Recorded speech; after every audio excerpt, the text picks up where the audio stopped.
What's up, everybody? We are live here at Everything Phoenix, and we are discussing some cool things going on here today, as always, of course, right? My name's Kelly Cook, and we're going to jump right into some breaking news with what's going on with the city of Tempe and the development, or lack thereof, for specifically the Arizona Coyotes, our beloved NHL team that cannot seem to find a home. Instead of playing in front of 15,000 people in a normal professional arena, they're playing right now in a 4,500 to 5,000 seat arena that is the Arizona State Sun Devils Collegiate Hockey Arena, which, by the way, is pretty cool. If you had a chance to go check it out, I would highly recommend to do so. But for a professional team, you can't make much money when to pay players and all the expenses that go with it when you're only at an arena that's 4,000 to 5,000 seats. So we're going to dive right in as always, guys. But if you don't mind, just again, let us know where you're watching from. We'd love to see where you're watching from. Thank you for joining us today. Go ahead and subscribe to our channel if you don't mind. We'd really appreciate that. Really, really would. And comment. Let's make this a two-way conversation, guys. So here we go. We're going to jump right into this and cover a bunch of cool stuff here, including some housing, of course, updates here, which is very interesting in terms of supply and rental rates. And then we're going to also talk about some other development. But here we go, guys. The Arizona Coyotes' future is cloudy after the city of Tempe voters, the residents of Tempe, I don't know why this did not go through, reject the proposed arena project according to early returns. Well, it is official now. There's the CEO of the Arizona Coyotes, and he's looking very defeated. Why? Because it did not pass. There's the watch party. Everyone's happy to find that this $2.3 billion project is going to go through, and it didn't. It got shot down by the voters of the city of Tempe. So again, this is, we won't go through everything, but obviously he's very disappointed, and now they don't know what they're going to do. So what's the next step? Will they sell the team? They've been trying to they tried to sell it before, and the NHL stepped in and actually bought it temporarily. If you guys weren't aware of this, I think that was back in 2008. And then they made this horrible deal with Glendale out there with the Westgate Arena. And so that didn't work long term. And so now, where's the new home going to be? And this was a really cool place, I thought personally, to do it. Very centralized for hockey. You need that because, if you're in Queen Creek in East Valley, are you really going to drive an hour and 25 minutes on a Tuesday night to Glendale to watch them play? I mean, if you have kids and stuff there in school, you're probably not, that kind of thing.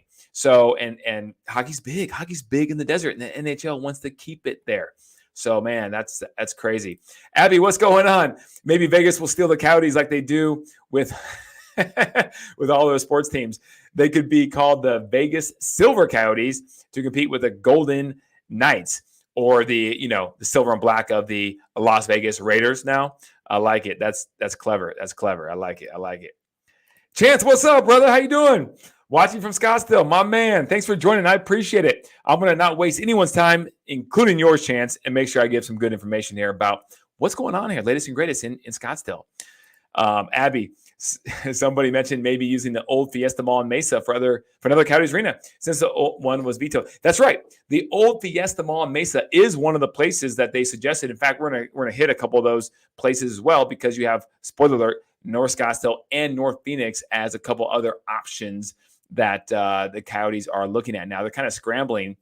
But the good news is, if you look at this article right here, they did commit to playing next season at Mullet Arena, which there's a lovely logo of the Arizona Coyotes.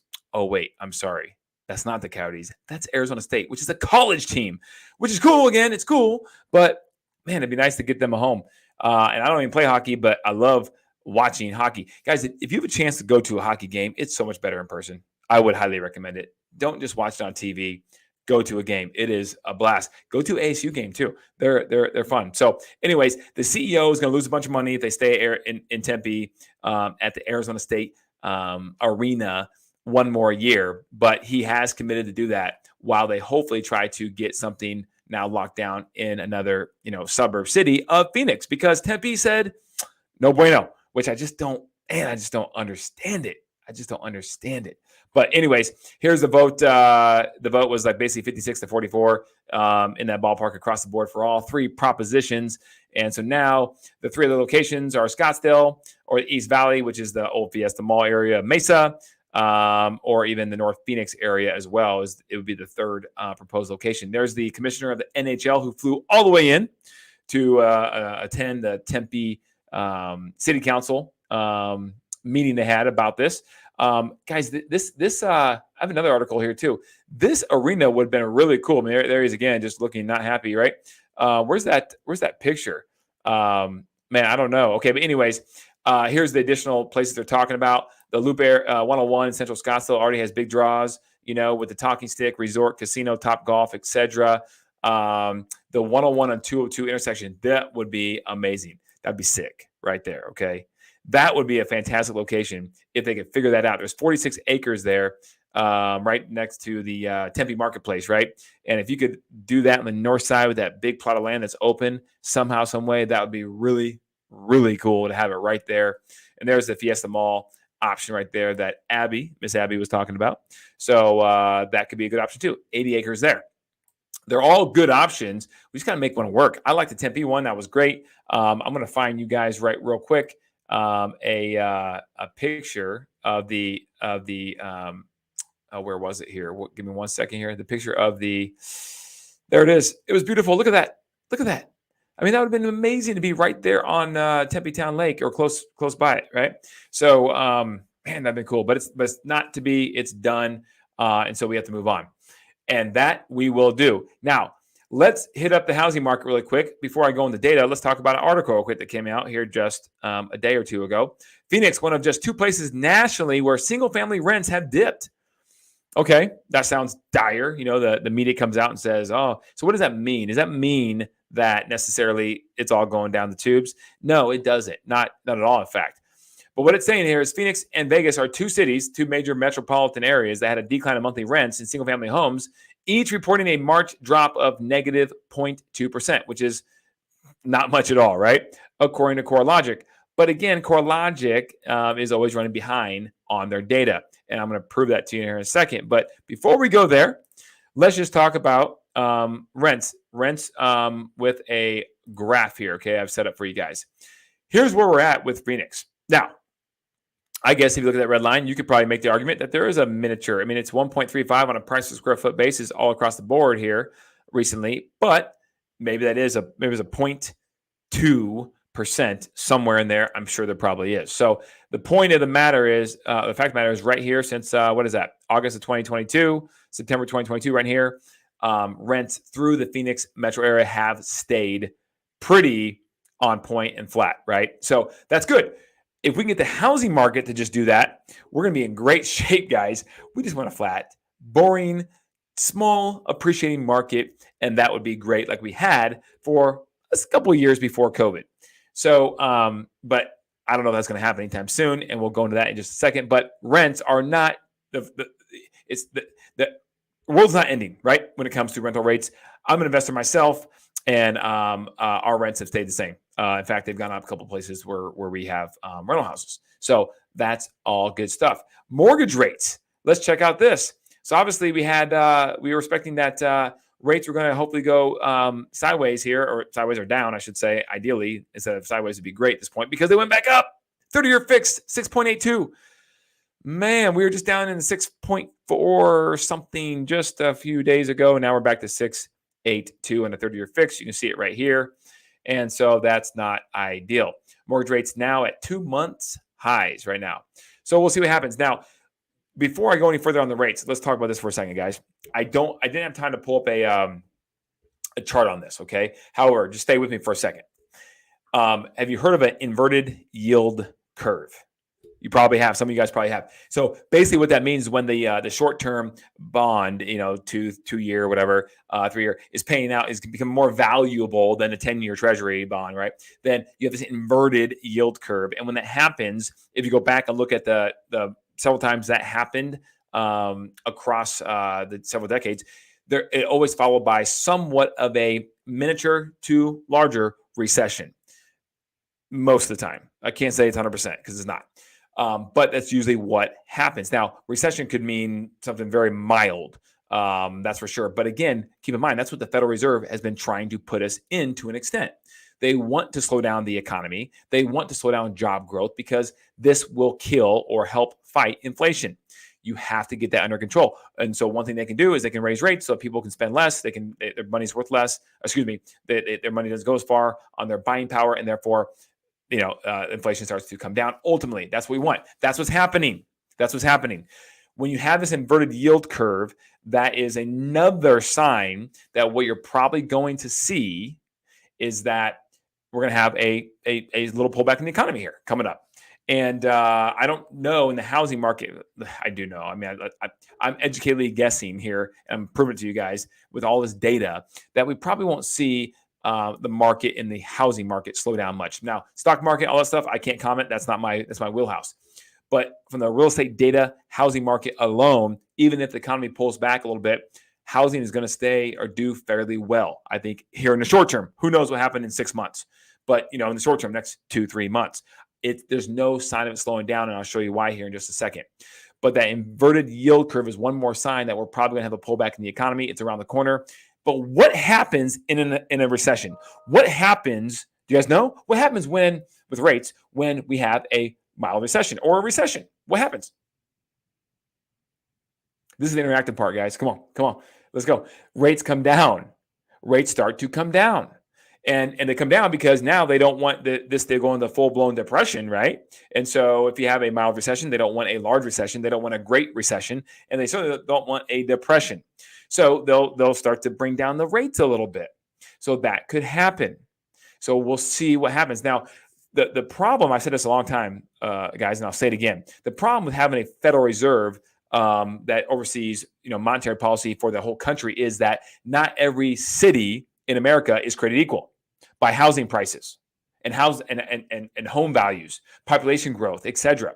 So you got to say with me for a second, guys. You got to picture a scenario in which a good, strong housing market, like right now Phoenix's is across the country compared to other cities, now only needs about a 5.5% rate to really jumpstart this thing. Maybe 6%, honestly. Okay. But if it goes to 6% and Phoenix starts to take off a little bit, meaning we have more people now willing to sell their house, more supply, we have some pent-up demand that's going to come out of the woodwork, and then you say, okay, that's good for Phoenix, but how about, I don't know, Charleston, West Virginia? How about Lansing, Michigan? And these places where you don't have the population growth, you don't have the economy that we do with job growth as well. If that happens, and there's a lot more of the economy that's struggling as opposed to not struggling, then what you could easily see is the Fed going, 6 was not enough. So we're going to go to 5.75. And then Phoenix goes, well, we were good at 6, but 5.75? Heck yeah. And so now people start jumping in even more. And then Fed goes, man, the rest of the country is still kind of slow. Let's go 5.5 on the rate. And Phoenix goes, 5.5. Holy cow, this is amazing. And now you start to see this scenario in which potentially, if that happens, because we do have a lot of pent-up demand, guys, that, potentially multiple offers start to occur again. And home values don't just increase 3% over the year. They start to increase 3% every month, and that's what we really don't want as well. So we'll see how this plays out. But I wish the Federal Reserve was almost like, the state reserve.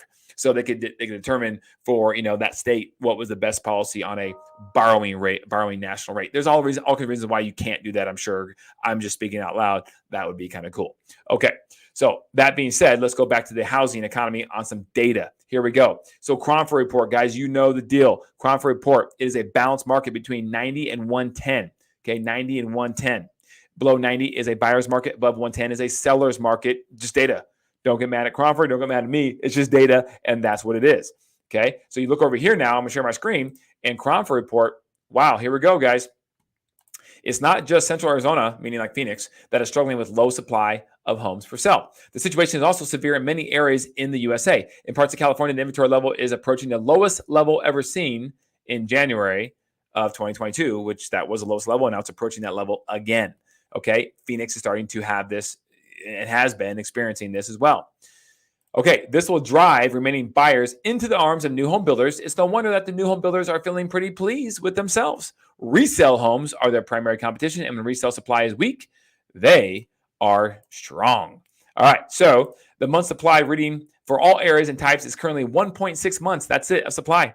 There have only been 3 years since 2005 where month supply in mid-May, this time of year, was lower than this. And guess what they were? 12, 21, and 22. With only, and guys, 2012, the market went because that's when it came out of the slump. I remember I was selling real estate back then, and we had a lot of foreclosures and short sales that were helping people get rid of, and banks. And all of a sudden, you saw this push, and people started buying, investors especially, right? And home buyers started buying, and that you saw this thing. And so all of a sudden, we had no inventory. It was very low pretty quick in May because that's when we came out of the slump in Phoenix. That's when we came out. Okay. So this is especially true of those trying to buy in a well-established and more central areas. In a balanced market, we'd expect to see 3 to 4 months supply. That's what we would love to have, while 6 months or more are seen in a market that is heading for decline. We're not even close to that. Okay, so that's the crazy part here. Oh, by the way, here we had, look at an agent here who's a subscriber of the Cromford Report wrote, some of the crazies coming back. So it's not just me, guys, noticing this. I recently wrote an offer $25,000 over list, and my clients were beaten out by other offers with more attractive terms on a home that needed flooring and paint throughout, new AC units, and had evidence of water intrusion around the windows and roof leaks. This is in Chandler, 85254. Look at Chandler here. Hello.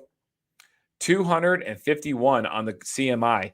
They are killing it, and they are leading the charge as the strongest sellers market in all of the Phoenix area. Then you got Glendale, Fountain Hills, Phoenix, Gilbert, et cetera, et cetera. You can see the change. Now, obviously, Chandler only went up 8% the last month over month because they're already so stinking high. Glendale went up 24%. Look at Tempe, 33%. Paradise Valley, 37%. They can swing a lot more because they have high price points. Pretty crazy, right? Then you have Scottsdale, only 8%, and then Buckeye, 25%. They're still in a buyer's market, by the way, 86.4, but it's almost balanced now. They're the last remaining suburb in the Phoenix area that is technically still in a buyer's market, guys. This is real, okay? This is real. Here we go. For the 5th week running, we have 17 of 17 cities showing improvement for sellers over the past month. The improvement in the market for sellers is really accelerating now, with the average CMI increasing 17.8% over the past month, up from just 16% last week. Wow. Okay. We now have 6 cities over 200 on the CMI, meaning that multiple bid situations will get more common.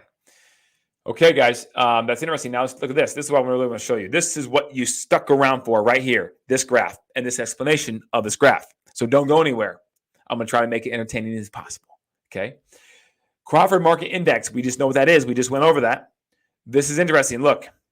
The purple is 2023, okay? The olive green here is 2022. That was the not so good year. It was great at the beginning of the year, and then it went, nosediving here last year. 2019. Not a bad year before COVID, right? Just so and then you look at 2018. Let me overlay that for you.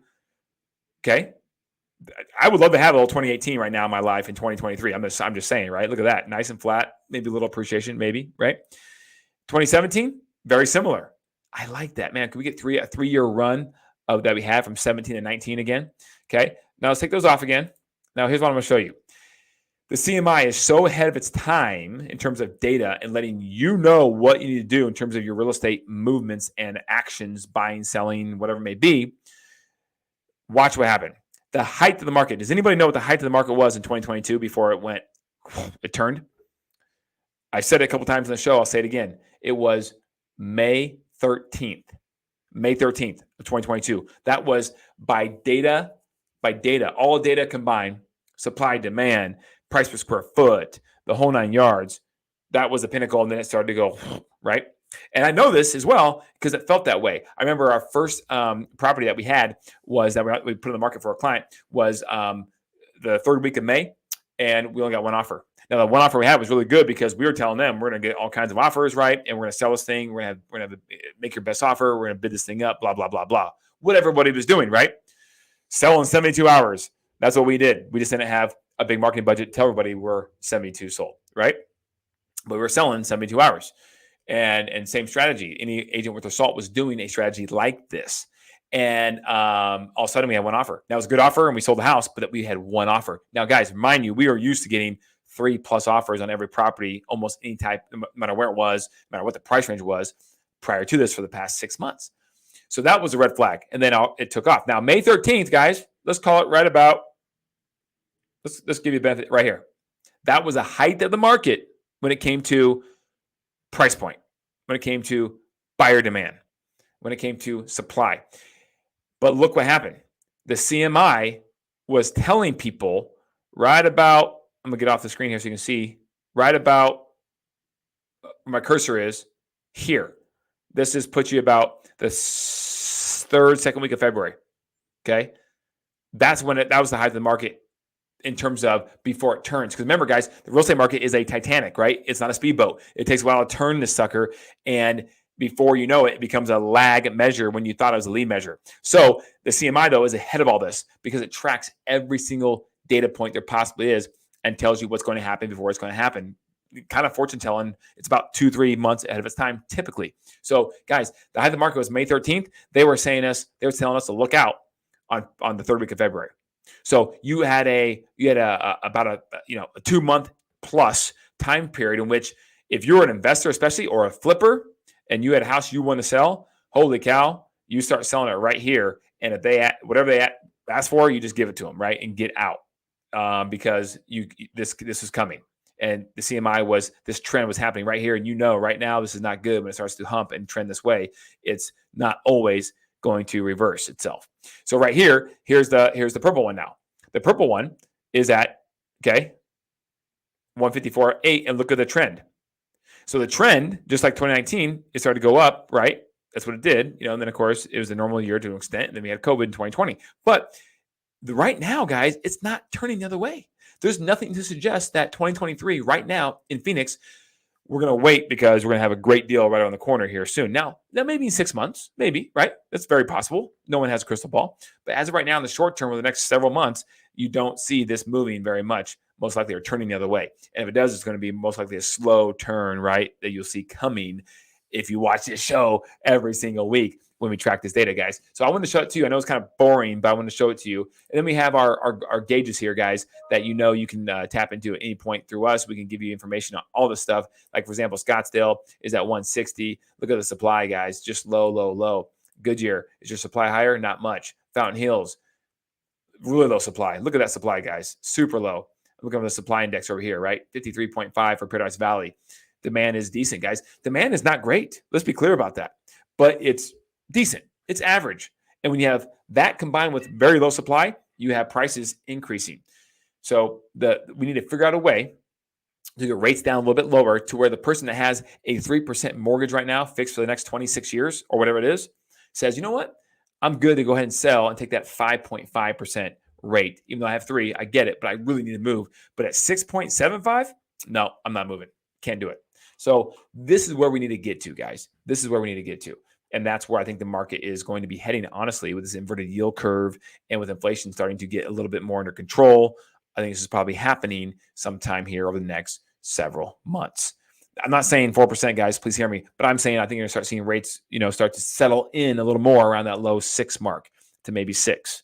And then who knows, maybe in the high 5s, but by the end of the summertime, we'll see. We'll see. Okay, let's go to some development here. We talked about the Arizona Coyotes, and hopefully all that starts to work out in our favor here, and we get a good NHL team. Now, Phoenix Metro slips on best performing cities list, but still in top tier. Well, that's interesting. Phoenix is slipping?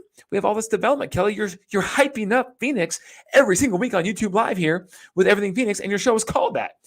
It's slipping? What's going on here? Okay, fair enough, guys. I'm going to give you the good, bad, and ugly on this show, right? And it may not be in my favor. Let's be honest here. I might have to eat crow sometimes on this show too, but I'm going to do my best to always be as right as possible, right? Based on data, not my feelings. And then give you the stuff that's not so good too. And this is one of them. Actually, you know what? It's not that bad though. The Valley dropped 4 spots from number 4 last year to number 8.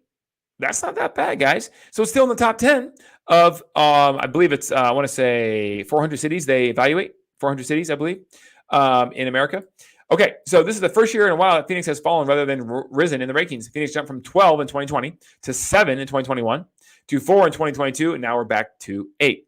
Still, being in the top 10 puts it a metro in the elite tier of cities, so we're still elite, even though we're not number 4 anymore. And Phoenix has been there for 3 straight years. It stands out for the medium-term job and wage growth and for the fact that it is above the median among large cities on all but 2 components of the Institute's BPC index. When it comes to job and wage growth, Phoenix ranked 9th in the nation in its 5-year growth of 11.7%, and it is growing. So the economy is more diverse as well. That's another big thing. Obviously, financial activities, professional business services, tech, and so on and so forth. Really good stuff. So we won't go through the whole thing here. The main thing, what do you think, guys, is the main thing as to why it fell is because of housing, right? The affordability in the housing sector. Home prices have risen rapidly in Phoenix over the past few years, but the report showed that 70.4% of households in the metro have had affordable housing costs between 17 and 21, putting Phoenix at number 98 for affordability. When measuring for only 2021, that figure dropped to 69.7 at 109 because obviously the boom we had, right? And prices still going up right now as we speak in most areas of the Phoenix area. So, but here's the list, guys. I thought you might like this, enjoy this. Top 10. Okay. Provo, Utah, 3 years in a row, number 1. Provo, Utah. Wow. It's pretty crazy. I would not expect Provo, Utah. I've been there. It's beautiful. I expect it to be on the 3 years in a row, number 1, right? Austin, Texas. We knew that'd be on the list somewhere. Number 2, Raleigh, North Carolina. That's booming right now. Nashville, okay, Tennessee. Boise, Dallas, Plano, Irving, Wilmington, North Carolina, Phoenix Mesa, okay, Scottsdale, Fayetteville in Arkansas, and Palm Bay, Melbourne, Florida. Guys, those are some very, very solid cities. I could see myself living in every single one of those. I mean, those are solid places in the country and a lot of growth happening. So that's the top 10 list right now, and Phoenix is at number 8. Okay, looking over to the economy. We got a few more things here to cover. I want to hit with you guys, and then we'll wrap this up here shortly. Economics, again, not so great news here, but we're going to report it to you guys and everything Phoenix. The economics, labor shortages, supply chain woes keep construction executives up at night. Guys, Phoenix is booming. With booming comes a lot of other bottlenecks. Where are you going to get all the supply, or the supply chain, obviously, well, but the material, and most importantly, labor. Okay, labor, because there's so many things happening at one time. The number of construction cranes rising above downtown Phoenix alone, okay, may have increased shade in the area, but it hasn't put the top executives in the area's biggest construction firms at ease. They are concerned about overall economy with the ability to finish their projects. Okay, so I just want to bring that to your attention. Here's some of the gentlemen that are part of these commercial construction companies, and there's some rankings right there. All right, so I want to just hit that really quick. I also want to hit this really quick as well. But Cooley Station in Gilbert has some new retail shops and things going on.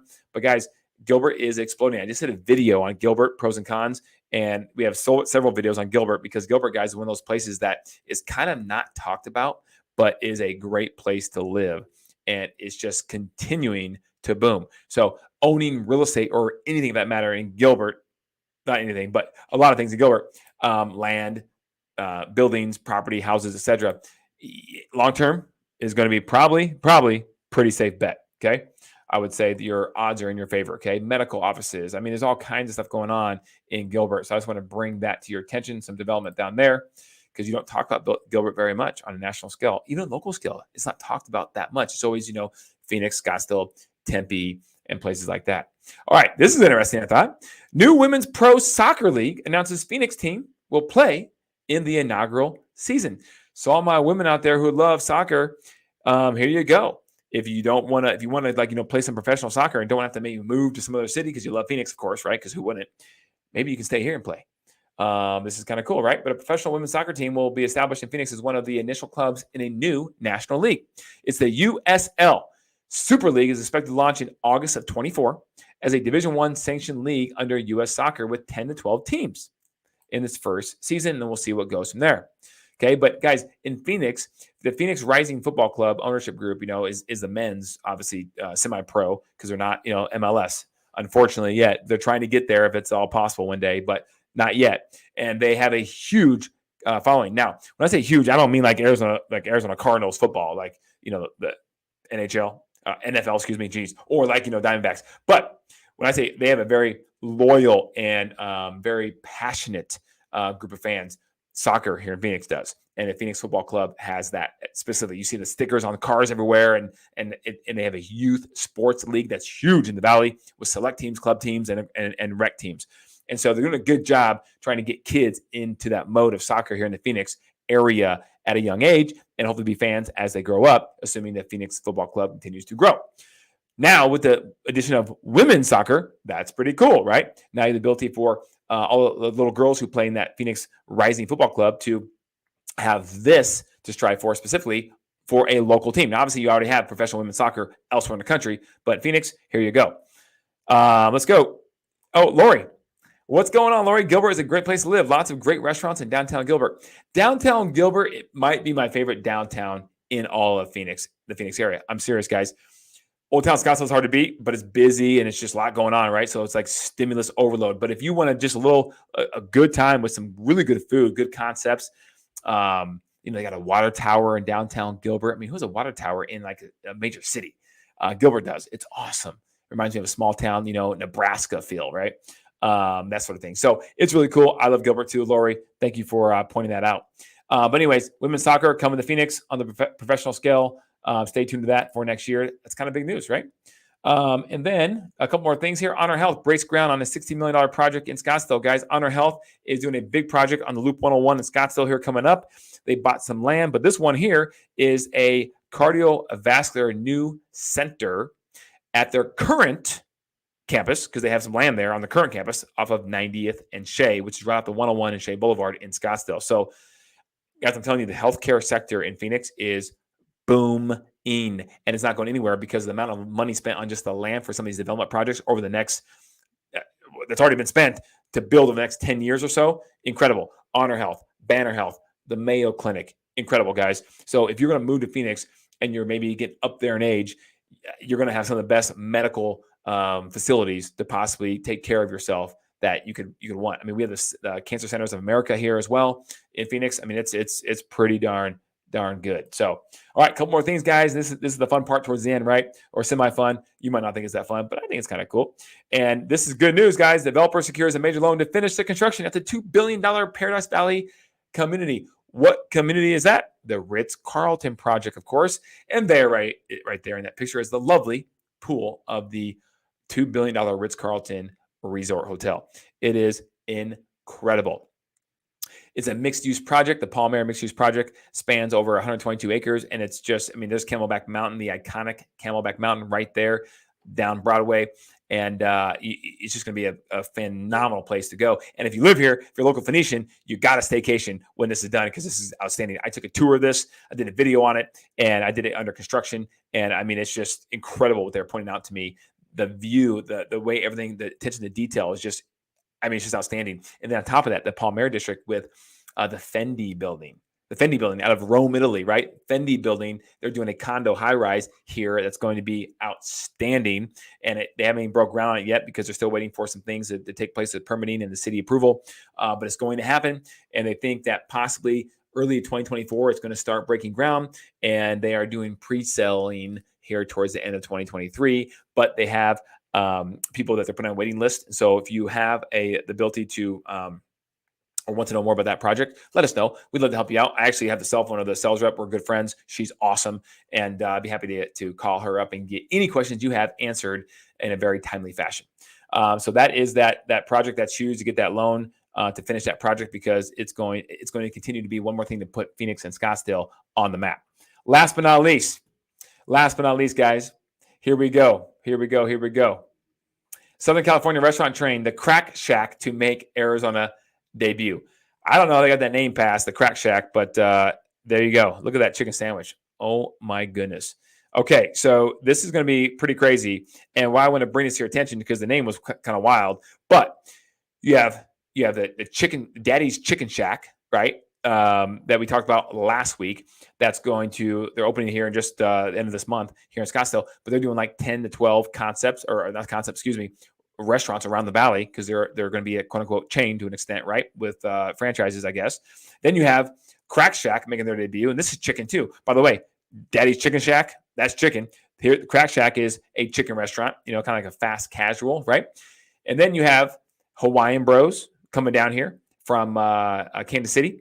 They're trying to go big, right, with their franchise. We're talking, 60 to 70 locations in terms of what was reported over the next X amount of years throughout the valley. So chicken, look out, guys. I mean, it's healthy. I mean, I don't know how healthy that is, but that probably tastes a lot better than it's healthy, but it still tastes good too, right? So anyways, that's interesting, right? A lot of chicken. What do you think about all the chicken restaurants? I should be a chicken farmer, right? We should all go in and find some chicken farms because that's apparently what is going to be needed the most here in Phoenix for restaurants. All right, guys. Thanks for, see, I love this. Dave's Hot Chicken opened in Tempe too. I didn't even know that. So we have another chicken concept, guys. And I bet you that's pretty good. I actually heard about that one, honestly, and I haven't been or haven't seen it, but I have heard about that one, and I heard it's really good too. So I'm excited to check that one out. Guys, thank you as always. By the way, if you ever see this video, I want to comment below and let me know what other time of the day or day of the week maybe you prefer to have our YouTube live, because maybe this is hard for you to get to it on Thursdays at 4 Pacific. Let me know. Comment. I'll definitely consider it. I'll work around you guys and the consensus if there is one, because this is for you.